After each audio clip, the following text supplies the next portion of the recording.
Manolotra anao ny fampalalam-baovao. La 4G Batelma vous présente Ny vaovao. Sardine trésor. Sardine trésor. Amin'ilay tiako be. Manolotra anao ny fampalalam-baovao.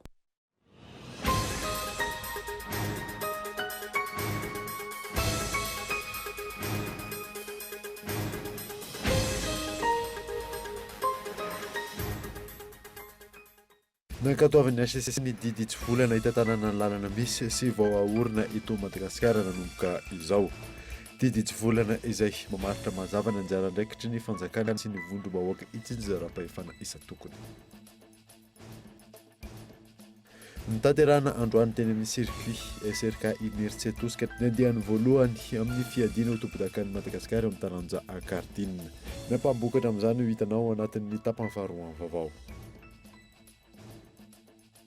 Maresaka irasam-pirenena mitoy ny fihetsiketsehana ao Khartoum, Soudan, manoloana ny foibe toeran'ny miaramila. Fihetsiketsehana fanoherana tetezam-bita tantanan'ny miaramila. Ny andidin'ireo averana.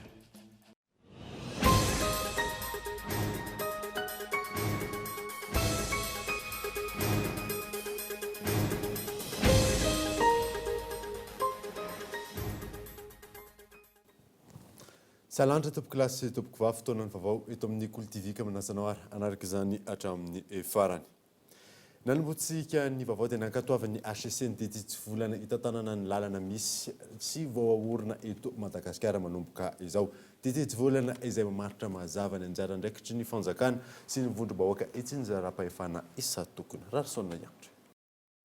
Nankatoavan'ny fitsarana avy momba ny lalam-panorenana ny didy tsy volana voalohany atao amin'ny filohan'ny Repoblika. Didy itsy volana izay atao hitantanana ny lalana eto Madagasikara. Ity didy itsy volana ity dia mamaritra mazava ny anjara andraikitry ny fanjakana amin'ny alalan'ny ministera sy ny vondrom-bahoaka itsinjaram-pahefana isan-tokony. Voasoritra mazava tsara ao fa ny lalana migodana na ny autoroute sy ny lalam-pirenena rehetra dia anjaran'ny fanjakana no manao izany sy mikojakoja azy. Ny lalana ifandraisana samy faritra sy ny kaominina kosa dia anjaran'ny vondrom-bahoaka itsinjaram-pahefana isan-tokony manampy azy ireo no azo fanjakana atao. Efa ela ireo mpiara-monina antoka amin'ny Madagasikara na ara-teknika na ara-bola na ny PTF na ny partenaire technique et financier no nangataka ny anatsarana ny lalàna amin'ny fanamboarana sy fikojakojana ny lalana eto amintsika mba hifanaraka amin'ny vanim-potoana ahafahana hampandroso fotodrafitrasa fototry ny fampandrosom-pirenena io. Saingy izao vao tanteraka izany amin'ny alalan'ity didy tsy volana 7.4 tsipika aotra ray ity. Manomboka eto, iroso amin'ny fanamboaran-dalana sy ny fikojakojana izay efa misy vao aorina ny fitondrana malagasy. Fanamboaran-dalana sy famoronana lalana vaovao izay famparantenana goavana natao amin'ny filohan'ny Repoblika tamin'ny vahoaka malagasy. Izay efa nasehony tamin'ny fanaovan-tsilay tao amin'ny fanjakana malagasy ny firenena sinoa amin'ny fanamboarana ny RN5A mampitoy ny faritra Sava amin'ny Diana. Teo ihany koa ny lanolana nanombohana ny lalana migodana mampitoy ny Siranantsambony Toamasina amin'ny lalam-pirenena faharoa. Ary izao dia ny fanambohana ny asa fanamboarana ny RN9 mampitoy ny faritra Tsimandrefana amin'ny faritra Menabe sy ny RN12A mampitoy ny faritra Vatovavy Fitovinany amin'ny faritra Anosy. Izay nitsoloatena ny ministry ny fanajariana ny tany sy ny toeram-ponenana ary ny asa vaventy ny fitondram-panjakana malagasy. Fahoarena ny fotodrafitrasa maro ao Toliara tafiditra ao anatin'izany ny fanamboaran-dalana ao an-tampon-tanàna, ny fifiloha ary ny lalam-pirenena. Erahan'ny fitondram-panjakana amin'ireo mpamatsy vola ny fanatanterahana ny asa rehetra miantarandriana. Asa lehibe no totosaina Toliara. Vola mitetina $70,000 no naompa ny bada ho antetika asa PACFC, $5.7 no meny vondrona Europeana. Nahazo tombony amin'ny tetika sy ity lalam-pirenena fahasivy mampitoy an'i Toliara amin'ny faritra Menabe ity. 17 kilometatra no efa vita tara, atomboka indray ny 17 kilometatra manaraka, ary efa eo am-pifanankalozana hevitra ny amin'ny anohizana ny ambiny ny fitondram-panjakana malagasy sy ireo mpamatsy vola ankehitriny. Ny politikan'ny fanjakana araka ny toromarika namena Andriamatoa dia ny hoe tsy maintsy mandroso hainka antsika. Ary zay moa nitondrana nyreto mpamatsy vola reto taty ny jerena ny asa tokony ho atomboka ao anatin'ny fotoana fohy ary ny asa tokony mbola ho atao izay maro eto Madagasikara. Fomba fiaraha-miasa vaovao no apetraka amin'izy ireo, izany hoe tsy miasa rery intsony izy araka ny voalazany teo, fa ny ezahana no rehefa misy tetikasa atao no miara-miasa daholo ny mpamatsy vola rehetrarehetra miaraka amin'ny fanjakana malagasy mba ahitantsika valiny vokatra mivaingana. Ary isan'izany moa ny fanamboarana an'ireto lalana hitantsika eto manomboka tsy ela ny lalana miainga eo Analamsampy hatrany Mantsa, ary efa miady hevitra sady izay ny fanamboarana ny lalana miala eo Manja mamonjy makany Mahabo. Zay le fomba fitantanana sy fomba fiasa vaovao tianao petraka, izany hoe tsy mijery fotsiny ireo tetikasa efa nahazoana famatsim-bola izao vao vita tamin'ity volantezany soniavin'Andriamatoa filoha reny, fa tonga sady zay zay midina aty izao dia efa hijery sady ireo lalana sy fotodrafitrasa tokony ho atao manaraka. Amatsy vola ny fanamboarana ny tetezana mangoko kosa ny Badea, tetezana mirefy 700 metatra, entina nokafana bebe kokoa ny varavarana eo amin'ny fivoahan'ny vokatra ho azy io. Ho any eo an-tamin'ny tanàna, lalana 5 kilometatra no efa vita tamin'ny alalan'ny tetikasa Pic 2.1. Itoy ny fanamboaran-dalana sy ny fanatsarana ny tanàna amin'ny alalan'ny Pic 2.2, fa tsy ny banky iraisam-pirenena vola. Manampy ireo rehetra ireo ny fanamboarana ny bypass izay ampifandray ny tanàna eny amin'ny lalam-pirenena fa-7 mandalo ny kominy Miary ary mivoaka ny amin'ny lalam-pirenena fa-9. Anatin'ny fanatsarana ny tanàna trany, raha toa ka tsy nahafa-po ny asa teo aloha, ny fahasimbany fiafilohan'ny firenena izay isany manapotika ny tanàna Toliara, indrindra amin'ny fandalovan'Rivodozana ny Rotsakorana, ary efa nampanantena ny filohan'ny Repoblika fa ho amboarina. Tsy ny eto firenena ihany fa ihany koa ny fanamboarana ny lalan'ny fiara vaventy avy eo amin'ny Seranatsambon'ny Toliara, mihazo ny lalam-pirenena fa-7. Olana tsy mbola nanomboan'ity tetikasa ity ny fisian'ny trano orinasa vahiny iray izay miorina tsy ara-dalàna, rantsana tsy manana fahefana hanome lalana fananganana trano raha tsy aivina izay APMF no nanome fahazon-dalana. Tsy maintsy arodana araka izany io trano io ary efa nifanaiky ny teo anivon'ny MHDP sy ny komine Toliara. Amin'ny ankapobeny, afa-po amin'ny fiara-miasa rehetra ireto mpamatsy vola telo goavana ireto raha ny fanazavana. Avec le nouveau gouvernement qui a justement lancé cet élan, et nous pensons que c'est extrêmement important de les supporter parce qu'il y a une volonté politique, il y a même une volonté... Eritreritra izahay fa zava-dehibe ny hanononanay ny gouvernemanta malagasy satria hita tokoa fa tena manana finiavana ara-politika ny mpitondra. Faly arak'izany izahay amin'izao fiaraha-miasa zao, zava-dehibe ho an'ny vahoaka ny fanamboarana ireo lalan'ireo satria manokatra sehatra maro tahaka ny lafiny fizahantany sy ny maro hafa eto amin'ny firenena. Ahafahana ihany koa mampiakatra ireo vokatra. Tombony ho an'ny vahoaka arak'izany izao fampiasam-bola rehetra zao. Ils reçoivent des produits grâce à la route et grâce à ces investissements-là. Donc encore une fois, je pense que tous ces investissements sont au bénéfice de la population. Famitoy ny fanamboaran-dalana manerana nosy ho amboarina ny lalam-pirenena RN12A izay mampitohy ny Vangaindrano sy Tolaniaro. Soloana tetezana ireo bakafolo nahafantarana ny lalam-pirenena iry nanao fitsidiana ny lalam-pirenena ny MHDP sy ireo mpamatsy vola. Fanadiny miantarandriana voatra. Iara-iasan'ny Ministeran'ny Fanajariana ny Tany sy ny Toeram-ponenana ary ny asa vaventy, ny banky iraisam-pirenena, ny vondrona Europeana sy ny banky Afrikana ho amin'ny fampandrosoana, anamboatra ny RN12A mampitohy an'ny Vangaindrano sy Tolaniaro. Tafiditra ao anatin'ny tetikasa projet d'aménagement du corridor et de facilitation du commerce izany hoe anokafana ny lalana ho an'ny fifanankalozana ara-barotra eo amin'ny Madagasikara sy ireo vondrona toy ny Komiza, ny Sadek sy ny maro hafa ity azy ity. Foto-drafitrasa maro no atao tahaka ny fanamboaran-dalana 270 kilometatra izay atao tara eo anelanelan'ny Tolaniaro sy Ebakika, mirefy 270 kilometatra ary Masianaka sy Vangaindrano 30 kilometatra. Tetezana roa-goavana no atsangana hanoloana ny Baka eo Masianaka mirefy valopolo sy 300 metatra ary eo Ebakika mirefy 520 metatra. Ny bada sy ny vondrona eoropeana no hiara-matsy vola amin'ireo azy ireo. Nirotsaka an-tsehatra nanampy ihany koa ny banky iraisam-pirenena izay namatsy vola amin'ny tentina 700 tapitrisa $, entina namboarana tetezana valo sy anaovana tara na goudron ny 750 kilometatra ambiny.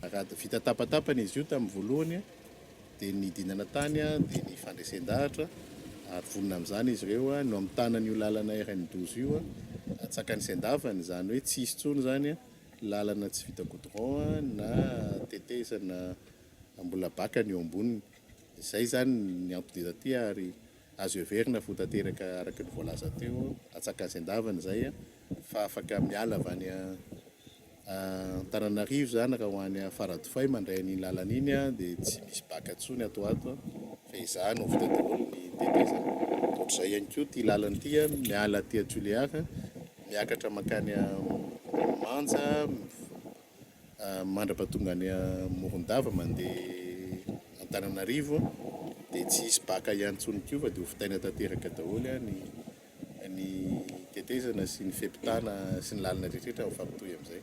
Zay le fanovana tedavina sy inona fa atafavoaka ny loka malagasy anatin'ny fahasahiranana amin'ny lafiny fotodrafisasa fa amin'ny antony velomana amin'ny ankapobeny ihany koa satria ny lalana tsy vitany hoe fivezivezena ihany fa miteraka arena ihany koa amin'ireo lafiny ara-ekonomika rehetrarehetra izay avoka. Ankoatr'io, efa mandeha ankehitriny ny andiany faharoa mitetika asa fanarenana ity lalam-pirenena faharoa ambin'ny folo ity ary ny vondrona eoropeana ihany no mamatsy vola azy ity. Eka 45 zany misy atsika zao dia ny atao eto zany manomboka eto dia ny travaux de bitumage revêtement bicouche na chaussée dia misy quelques ouvrages koa no natao ouvrage définitif. Zay zany ny ankoro amin'izao ny projet. Etsy ankilany misy ihany koa ny fanaovana ireo fotodrafitrasa hikorianan-drano na ny ouvrage hydraulique izay fotodrafitrasa maharitra. Namafisy ny tompona andraikitra mpanara-maso fa manaraka ny fenitra avokoa ny asa rehetra atao. Ny iraka mpanaovana eto via anara-maso analay asa atomomba anazy ary teknisianina avokoa zany no miasa eto ka tsy misy antony tokony hoe azahoana vokatra ratsy amin'ny kalitao momba ny asa zay atao.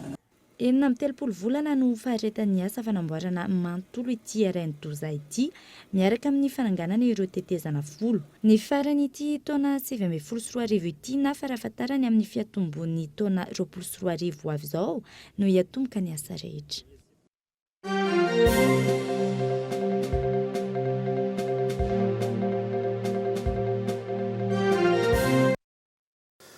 Tontolon'ny fampelezan-kevitra dia nanatotosa fampelezan-kevitra tao amin'ny kianjan'ny kanton'ny candidat Arosy sy ny mpiarady amin'ny candidat solombavamboaka amin'ny firaisana faha-efatra eto Antananarivo renivohitra. No mamafisin'ny candidat solombavamboaka Arosy fa izy no candidat tsy mivadika ary tsy hivadika amin'ny filohan'ny Repoblika Malagasy. Ny antsipirian'izay ary. Fidio député Rosy Rahasmanana Paul Bert candidat numéro 2. Rivaoaka Antananarivo eto amin'ny 4e arrondissement salame. Tompoko lahy sy tompoko vavy, indreo ny ekipa miaraka amin'ny député Rosy. Ito ny tenanay mbola hitondra indray ny fanevan'ny volomboasary eto amin'ny 4e. Omeo majorité ny filoha Rajoel vavina pantanitsika teo ao amin'ny assemblée mba tsy hiverenan'ny problema tony teo alohatsony. Mbola vonona hitondra ny etaetanareo, efa niado anareo ary mbola hiado anareo tompoko lahy sy tompoko vavy sady tsy matao miteny tsy matao attraction. Teka mafy eo an'ny ekipa tsika ray manontolo tompoko lahy tompoko vavy. Ka amin'ny andro ny fifidianana dia azadino toy ny mahazatra. Ny olona anankiray amintsika mitondra olona 10 farafaratsiny zay vao mivoaka ny trano. Olona ray mitondra firy? Zay lava zay ny foika dia misaotratsika rehetra ary dia manentana atsika anefa ny didy amin'ny fifidianana. Raha vao tsy mifidy tsika dia miverina ray problema satria ny olona voavidy vola ray no omeno antsika zaza. Tsika sady tsy nandray vola, tsy azo ahodikodina tsy mivadika na androany na maly na rabitso. Tsotra dia tsotra ny teny apetrakintsika menakavy ho anareo efa tonga eto ho an'ny namana zay sy mbola tonga eto sotra ny teniko efa nataoko taminareo dia hoy zay hoe anao zay anao amintsika anao zay anao amintsika hoa zany teny an'izany miaraka amin'ny député Rosy anao zay anao amintsika sotra beta efa député Rosy satria député efa voafiditsika teto amin'ny 4e izy ary mbola apetrakitsika indray izy satria izy no nametrahan'ny filohan'ny rajoely fitokisana satria izy ny anisany député tsy mba nivadika tsy nandray vola fa nitsinjo any vahoaka ny 4e noho izany dia manentana trany atsika vahoaka rehetra tanora antitra olobe eto amin'ny 4e arrondissement mba handatsaka ny numéro 2 dia député Rosy izany TGV tsy maintsy mamoana zay olona tolotolo filoham-pirenena ary tsy mivadika mihitsy na inona na inona zavatra miseho manoana ny député Rosy tsika zay ihany ny zavatra tenena Ni AG, Action pour la nouvelle génération. Et Fayela Isaya, nous n'avons pas de député Rose, de Fatata Tsara, de Red Isaya, Bola Oufuna, Apandanas Jay, Apandanasa, 100%, de Fafuna Tiniera, de Lasawe. manoantsika siasa enera PDB any député Rosy satria efa teo izy dia tozantsika foana ny asany dia manoana ny président Rajoelina fotsika efa to manoana ny député Rosy sotra to fidio député Rosy na rasy manana Paul Bert numéro 2.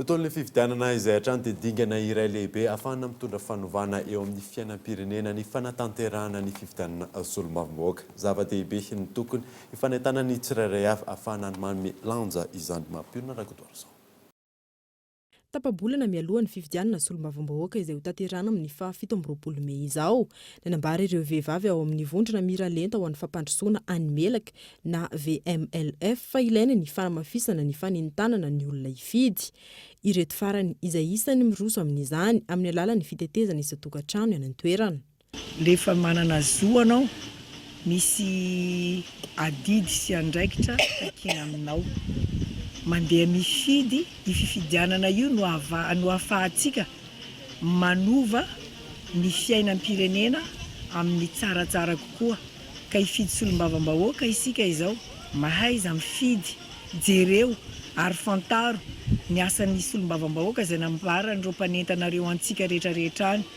ka izay olona heverinao fa hatanteraka izay no tokony ho fidiana fa tsy hoe na ny t-shirt na ny zara ihany na ity candidat zao na ity candidat zao fa tompo-tsafidy isika ary aoka ahay hifidy fa mandehana mifidy fa masina ny tanindrazana ireto vondrona vehivavy anisany nahazo famatsim-bola avy amin'ny PNUD amin'ny fanentanana ny olom-pirenena ao amin'ny distrikany Maintirano hifidy amin'izao fifidianana solombavambahoaka izao ary mampianatra ny olona amin'ny tokony atao rehetra mandritry ny andro ny fifidianana tonga eto amin'ny fotoanany dokavarotra isika aoriana izay natatsika makasika ny loka nomeny sanifera androany eo ihany koa makasika ny vokatry ny taranja kartina teny imeritsy atosika rehefa avy eo ary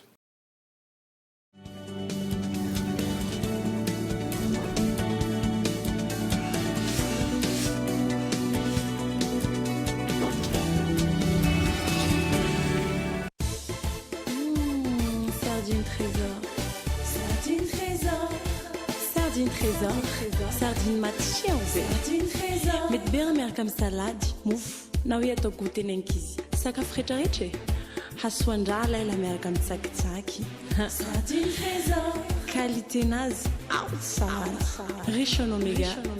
Ilaina be rehefa mifety indrindra moa fa miaraka amin'ny fianakaviana. Sardine trésor. Amin'ilay tiako be.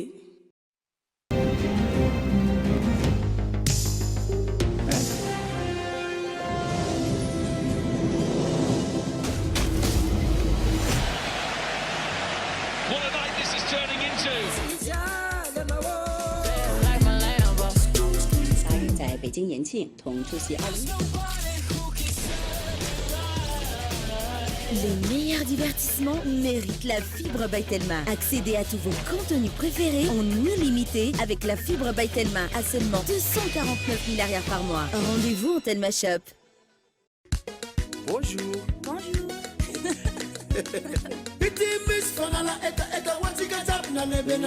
Jus en poudre en sachet, dans riche en vitamine C. Bonjour. Bonjour. Bonjour. Bonjour. Ma patazaka, zem suta samba sambacha. Bonjour. Bonjour Nariwe. Bonjour. Bonjour. Maru karazina gu amnas, saralo tazamel amnas. Jutika diabet. Bonjour.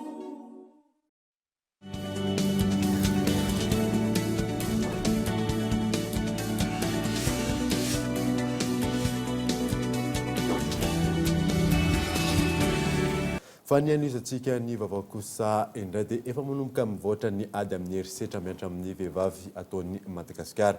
Ohatra amin'izany efa molavolana lalàna iadina amin'izany fanadiny Michela Narjon.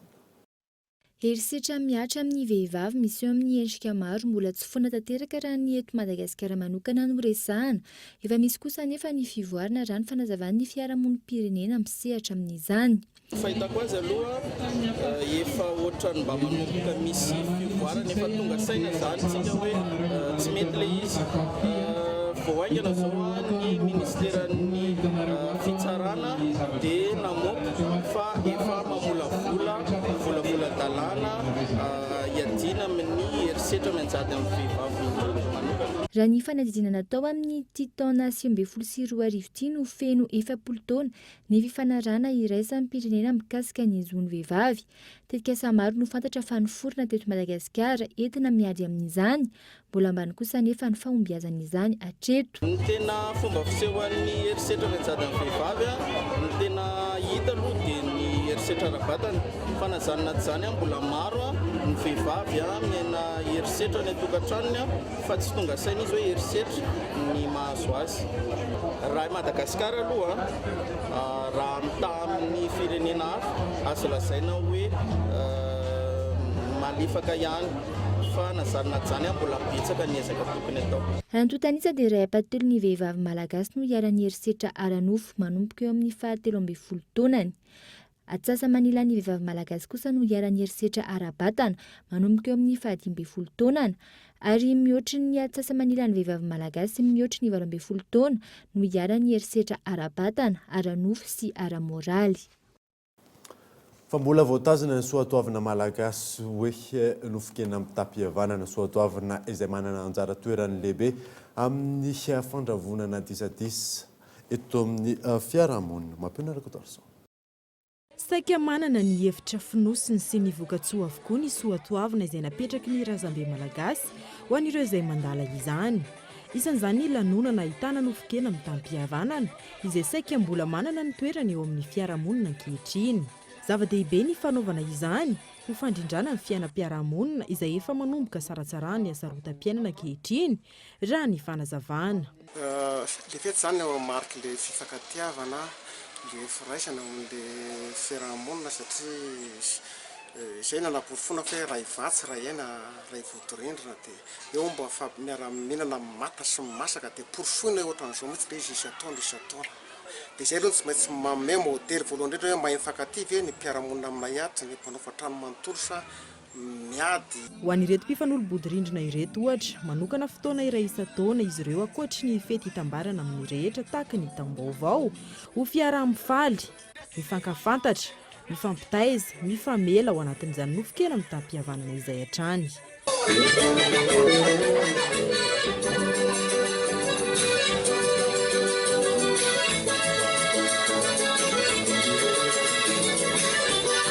Modely izay no andikany eny anivon'ny fokontany ny fiarahamonina tahaka izao. Isoroana ny disadisa-piarahamonina izay matetika araisa ny tompona andraikitra fitarainana raha ny fanazavana hatrany. Eo amin'ilay mpanofa-trano sy ny tompo-trano zany matetika indraindray ilay mpanofa-trano lasa dia tsy miverina dia idiny fotsiny eo ny tranon'ilay tompo-trano indraindray izy le tsy mandohan'le hofatrano le olona mandritry hoe 3 volana 4 volana izy mipetraka fotsiny dia izay no ampisy ny olana eo amin'ny mpanofatrano sy ny tompotrano matetika zany tongavany fokotany mahafinaritra tokoa zany le ohatran'izao satria isian'le firaisan-kina amin'le mpanofa sy ny tompotrano satria mba isian'le fifandraisana bebe koa eo amin'ny tompotrano sy ny mpanofatrano nofokena mitampihavanana sakafo iraisana hiarah-mahandro hifampizarahana ary hiarah-mihinana ho fitazonana ny fihavanana tsy hivaky izay ny amin'iny fa nanolotra bondachat 1.7 tapitrisa ariary ny ekipa mpandresy amin'ny fokotany andian'ny voalohany Sanifer avola ahafahan'ny ekipa Topodak manangana atetikasa sy fotodrafitrasa araky ny filany Ivry. Nampiseho ny fahavononany ampivelatra ny taranja ara-panatanjahanteny eto Madagasikara ny vondrona Sanifer. Bondachat mitetina 1.7 tapitrisa ariary androany no natolon'ny ekipa mpandresiny amin'ny fotofokotany na ny fifaninanana ara-panatanjahantena taranja baolina kitra ho an'ny latsaky ny 5 taona.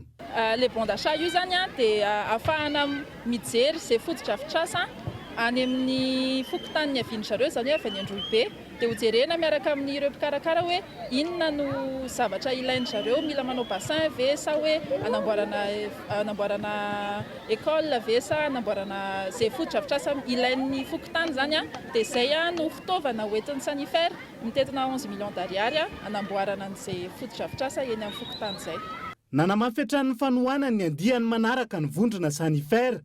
Hojerena kaiky raha ny fanazavana ny fiaraha-miasa samihafa afaka hanampiana ny ekipa eny anivon'ny boborotany indrindra ny mpandresina nandritra ity andiany voalohany ity. Satria moa zany araky nefa voalaza dia ny fanabeazana ny zavatra tena tiany Sanifer voizina atao anatin'ity kilalao ity dia mihitsy mahatoky izay fa mbola be dia be ny zavatra afaka atao manaraka indrindra fa anaraka ny reto mpilalao avy ao amin'ny fokotany sélection Androhibe reto hojerena izay azo atao manaraka fa Sanifer dia misokatra foana amin'izay fomba fanampiana ho an'ny na fokotany hafa ary zany na ho an'izay manana fikasana anao kilalao hafa dia misokatra foana ny varavaran'ny Sanifer handray anareo.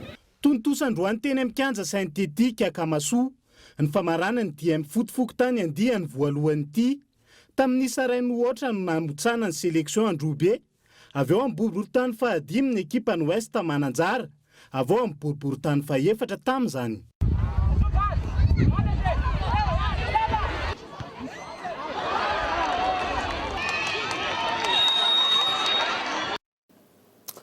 Fantanterahana androany teny amin'ny circuit SRK Immersia Tosca ny andian'ny voalohany amin'ny fiadina Topodakan'ny Madagasikara amin'ny taranja kartina tsipiriny izay zetiny Rarsona Yaotry.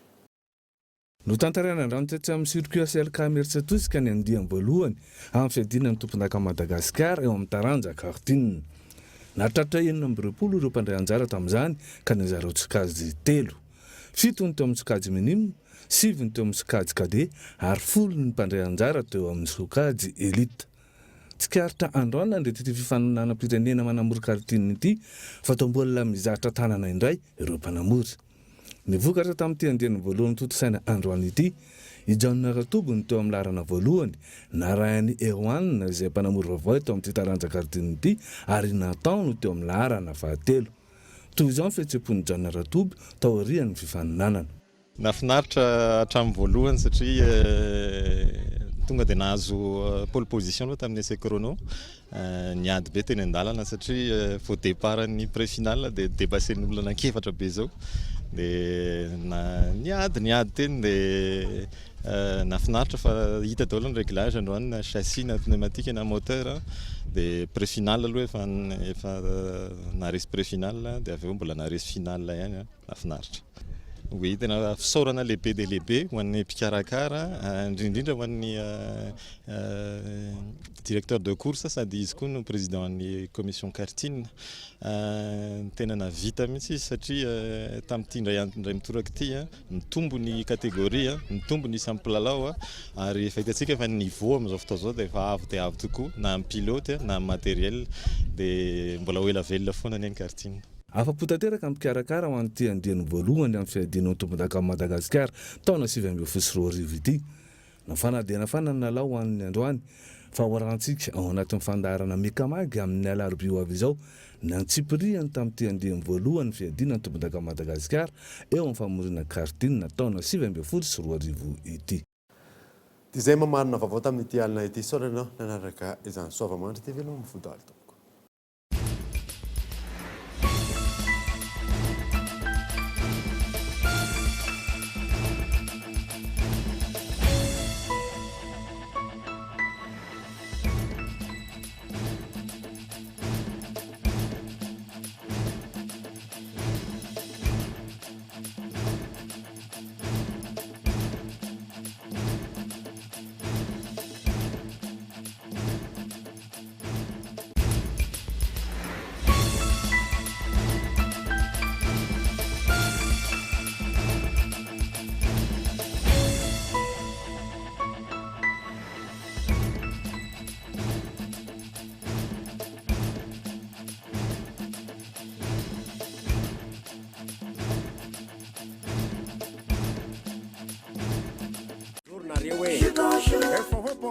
Maro karazana go aminazy tsara loatra za miala aminazy zitsika jiaby bonjour nanolotra anao teo ny fampalalam-baovao.